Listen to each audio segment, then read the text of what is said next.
Hi, good evening. Welcome to episode 7 of Beat the First Man podcast with me, Mark Reed. Another exciting week in store for you this week. First of all, thanks to all those who watched last week, have subscribed, new subscribers, liked, commented, everything. We're up to 65 subscribers now on YouTube, so it'd be great if we could just nudge over that 70 this week and keep this rolling. It's going really well. Really pleased to get 65 in the space of 6 weeks. Great stuff. So important news first of all, unfortunately. As you know, we're in a new lockdown, and the new lockdown restrictions say that we'll be carrying on, guys. Every week we'll be carrying on, lockdown or no lockdown. We'll be here. New features planned. My brain's been working overtime. We've got a few more bits to come. Hopefully we'll have the Zoom feature in the next couple of weeks where we'll have quick fire interviews with people and various people coming on. So hopefully you'll all enjoy it. And anyone who's got any ideas but just doesn't ever fancy doing anything like this, fire it to me, because honestly I'm up for most things. It's quite entertaining for me. So you'll notice that yet again I'm wearing the shirt of Stoke Gabriel, which can only mean one thing, that they didn't win last week. I said I'd keep wearing it until they won a match. Doesn't mean they didn't draw, does it? More to come. So we have some exciting news. Wait there 1 second. Talk amongst yourselves. This won't take long. Who would have thought we'd be doing this on a Thursday night, eh? You looking at a chair and a wall, me doing something dramatic. 2. What's relevant about 2? Well, let me tell you. They scored 2 goals. Yes, 2. Unbelievable. First time this season they scored 2 goals. To make it even better, not only did they get 2, Vaughan Lee, he got them both. What a man. So so I know what you're thinking. Yeah, 2 goals. They would have been dancing down the streets of Broadley Lane in Stoke Gabriel. Yes, I did have to write it down so I didn't forget it. But I bet you're thinking that this is it. The first point of the season's coming. The first win of the season's coming. Rewind. Okay, so before they got the 2 goals, unfortunately, they were 6-0 down. So this was all before half time as well. So they got it back to 6-2 at half time. So you can imagine second half, Mark Richardson, the manager, I'm in the change rooms at half time. Right, boys, keep it tight. If we get the next goal, we are right back in this match. The final score, Honiton 17, Stoke Gabriel 2. But 2! So, boys, take the positives. 2 goals, first time this season. Heart goes out to Jack Cousins, who apparently ruptured his knee, faces a lengthy spell on the sideline. So, from all that Beat the First Man, good luck, mate. You have a speedy recovery and you're back playing soon. We have got some sad news, though, about Stoke Gabriel. Lockdown means that they're not going to be playing for the next 4 weeks. So, there's 2 things. Shit, what am I going to do for material for the next 4 weeks? But they've got no football, no training, no matches. It's just such a shame. There's so many clubs up and down the country in the same boat. But I've got good news. Mark Richardson, you're going to guide your team to an unbeaten month. You're not going to lose a game. You're going to be manager of the month. It's coming. I can see it. So, boys, keep the faith. 2 goals. That's magic. They have started a predictor game that they're just raising some much needed funds for the club. So they're doing massive things down there, honestly. They're really trying to make it work for the club. So if you fancy finding out more about that, you can email Liam Doddy, which is Doddy, at outlook.com. He's also the club captain, so drop him a question if you fancy it. Liam, sorry if you get bombarded with some useless questions. And remember FC Sheriff, who we featured last week, who won 15 out of 15, the so-called they were going to be the yin and the yang. No consistency, those boys. Only went and lost last week, so they're dumped. No more. It's all about the Stokies from now on. Nobody else is getting in on this act now, so it's all about them. So anyway, enough of that. I think it's time for a bit of this. You have to wait till it gets there. It's not my fault.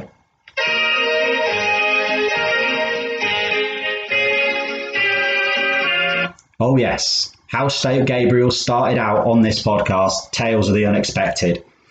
So This needs to play in the background. Oh, not the advert. High protein pet food. You'll have to wait. There's an advert. It's YouTube. I'm not paying YouTube Premium. You've got to be kidding. They can have their advert for free on our podcast. Talk amongst yourselves for 5 seconds. We're nearly there. 4, 3, 2, 1.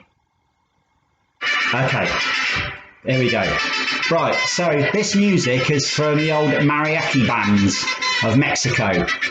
So the Valencia fans are fed up with their start to the season. They're fed up with their owners, they're fed up with the manager, they're fed up with the team. So they decided, because they can't be in the grounds, having protests in the grounds and voicing their anger at how the club's being run, they hired a mariachi band. And what did they do with the mariachi band? They followed the owners all around the city of Valencia. So the Valencia owners sat in a cafe having a nice cup of coffee. Outside, all they can hear is this.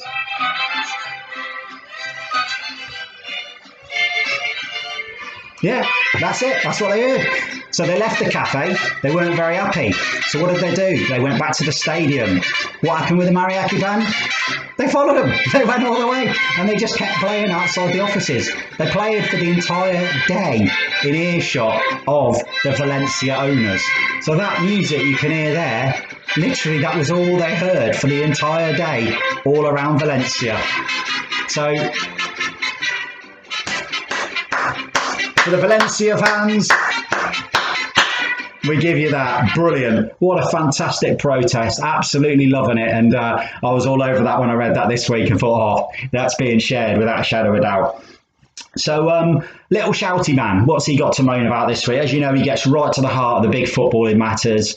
Forget your VARs, forget your controversial stuff, forget your management decisions. He gets to the important things. And this week, it is pundits not calling out dives, another important thing. So the biggest phrase that they like to use, and this really, really, really gets my go, is anticipating contact. What is that? Anticipating if I had, when I used to play on a Sunday morning, have gone down under a challenge anticipating contact, you can guarantee the hairy ass centre back would have picked me up and I wouldn't have been anticipating contact. I would have felt contact as he smacked me in the musher. So, you know, it's a dive. Just call it a dive. Don't call it anticipating contact. What's the other one they call it? That's the other one. Yeah, they were going at such momentum, the speed they had, they couldn't stop themselves. Nonsense. Just keep the ball at your feet, keep going, stick it in between the little white sticks like these boys did, scored 2, and that's it. Don't dive. We don't need penalties every week. It's ridiculous. So there we go. Shouty little man is not happy about anticipating contacts, and the pundits need to start calling it as it is. So hello, here he comes. All right, Ted, how we doing? Still got the shirt on, I see. He's not taking it off until they win. He might be wearing it until next season at this rate. Ted, that's not very nice, is it? That's not what the Stoke Gabriel boys want to hear. They want a bit of encouragement. They need a bit of help here. You're a Hollywood star, famous for being in popular movies, and you're staking your reputation on these boys. Yeah, okay, Ted. Enough of that. Have you got any nominations for your little knob of the week this week? Okay, well, you're going to tell us who they are? Ted, you know I'm a Leeds fan, yeah? Tough, he's still getting a nomination. Okay, so his first nomination is, for the little knob of the week, Luke Ayling. Sorry, Luke, but you've been nominated for your dive against Leicester. And I've got to say, I can't argue with it. It was horrendous. And the commentators did actually call it anticipating contact. Absolute horseshit. It was a dive. End of. So, but he didn't win it, did he? So who is your next nomination? Mo Salah. What the hell has Mo Salah done? But those goals he scored, he dived against West Ham and got a penalty, but there was contact. So he went down and he got the penalty. But he's not won it either, has he, Ted? Who's won it? Whoa, that's high profile. You sure? Okay, so he's given the award to Ole Gunnar Solskjaer, the manager of Manchester United. So why has he won it, Ted? Oh, yeah, good point. So, Ole Gunnar Solskjaer, he hasn't won it because he lost to a Turkish Wi-Fi password in the Champions League. No, he's won it because rather brilliantly, he put their form in the Premier League at home down to the fact they haven't got any fans in the stadium. I know, Ted. I know what you're thinking. Ollie, neither of the other 19 teams. Nobody's got any fans in the stadium. It's not just you. You're not at a disadvantage. All the other teams are in the same boat, Ollie. Let's just face facts. Maybe you're not the tactical genius you like to think you are. Who said he was a tactical genius? Wasn't me. I didn't say it. So there you go. So Ted's little knob of the week goes to Ole Gunnar Solskjaer for his comments about the reason why they were struggling at home is because there was no fans in the ground. So cheers, Ted. You back on Sunday or back next week? Depends if you can be asked to come back on Sunday. Brilliant. See you, Ted. So that takes us very nicely on to Guess v Knowledge. So at the moment, it's a very close run thing, as you know. So Guess, aka the wife, Tracy, 3. Knowledge, aka me, 3. Now, she has actually asked to go on furlough. She said she's not happy with this because I called her out for trying to research the games. So she's asked to go on furlough, but it's been rejected. So she's just going to have to crack on. So this week we're going for a London derby. We're going for the game between West Ham and Fulham. And Guess has gone for a bit of a surprise result. She's gone for West Ham 0, Fulham 1. I, however, am going for West Ham to win this one. I'm going for West Ham 2, Fulham 1. Fulham have improved and they have got better. And I do think they are going to surprise a lot of people with their results in the second half of the season with their signings that they made on deadline day. But I think West Ham are just going to have enough. Even though they've got Antonio missing, I think they're going to have enough to get a result out of this game. But there's a lot on stake here because if Fulham win, Guess goes in front. If West Ham win, Knowledge goes in front. A draw, we stay on equal playing field. So this is it. This is the most open it's been because it's the first time for a while we've gone for completely different results in terms of who's going to win the game. So just in case you've forgotten, so I'm going West Ham 2, Fulham 1, and Guess is going for West Ham 0, Fulham 1. So last week we also set a challenge for a couple of super fans, or they wanted to be super fans, in Ashley and Matthias, both on Twitter. They're quite regular contributors on Twitter. They wanted to see who come out in terms of comments and new subscribers. Well, they both went out shot out the blocks very, very quickly. And to be fair, it was neck and neck. There was a little bit of accusations of fake YouTube accounts being set up to comment and all sorts going on. But then on the rails came Nathan, who wasn't even invited to be a super fan, just decided he wanted to be one. And suddenly his name kept popping up in the comments. So I've decided, boys, the only way to do it is that Nathan, Matthias, Ashley, you're the first 3 official super fans of Beat the First Man.